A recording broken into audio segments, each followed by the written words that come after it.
बिलाल जब शारिक से बदतमीजी करके उसको साफ लफ्जों में इनकार कर देता है कि हम कहीं नहीं जाएंगे, तो शारिक भी 2 दिनों की वार्निंग देकर दोनों से कहता है कि अगर 2 दिनों में घर खाली नहीं किया तो देखना शारिक से बड़ा कोई नहीं होगा। और ये बोलकर शारिक वहां से चला जाता है तो रानी बिलाल से कहती है कि तुम्हें इन लोगों के मना नहीं लगना चाहिए, ये लोग हमें किसी भी वक्त कोई भी नुकसान पहुंचा सकते हैं।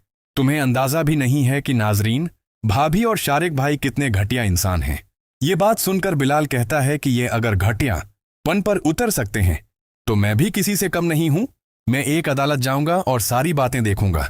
बिलाल इसी वक्त कोर्ट पहुंचता है और कोर्ट पहुंचकर जो है वो मालूम करने की कोशिश करता है कि उसके आखिरी बाप की आखिरी वसीयत क्या थी। और अपने घर के वकील से बैठकर बिलाल जब बातचीत करता है तो वकील की बातें सुनकर बिलाल के कदमों से जमीन खसक जाती है कि उनके बाबा ने इनके साथ ही धोखा कर दिया है। लेकिन बिलाल कहता है कि वसीयतनामे के वक्त में मौजूद था।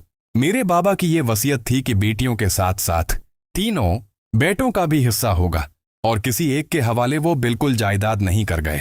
आप ये किस तरह की वसीयत सुना रहे हैं बाबा की कि उन्होंने सब कुछ शारक के नाम कर दिया है और शारक की मर्जी के मुताबिक ही सब कुछ होगा। ये बात सुनकर वकील कहता है कि माजिरत के साथ मजीद अब मेरे पास कोई जवाब नहीं है, आप यहां से जा सकते हैं। नाकाम होकर बिलाल वापस लौटता है और अहमद से ये बात शेयर करता है तो अहमद कहता है कि ये तो शारिक भाई गलत और नाइंसाफी कर रहे हैं, लेकिन मैं उस वक्त आपस में बजी हूं, इसके बाद मैं आता हूं घर तो हम इस मामले को देख लेते हैं।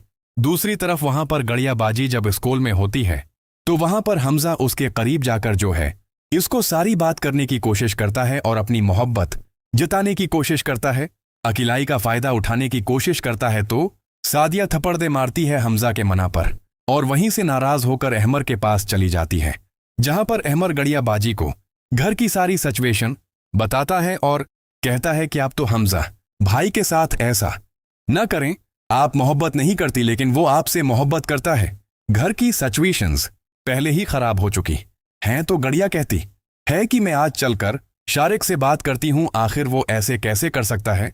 जैसे ही वहां पर पहुंचता है बिलाल तो घर में पहुंचकर बिलाल तमाशा खड़ा कर देता है और शाहिद को नाजिम को बुलाता है और कहता है कि तुम दोनों मियां बीवी ने घटिया पन की सारी हदें पार कर दें।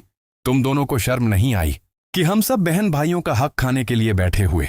ये बात सुनकर यहां पर कहता है शारिक के अफसोस हुआ कि अब तुम्हें पता चल गया है, तो अब तुमसे यही कहूंगा कि अपना सामान पैक करो और यहां से निकलने की करो। ये बात सुनकर नारानी कहती है कि बिलाल हम चले चलते हैं, मुझे कोई दिद बहस कोई गुस्सा नहीं चाहिए।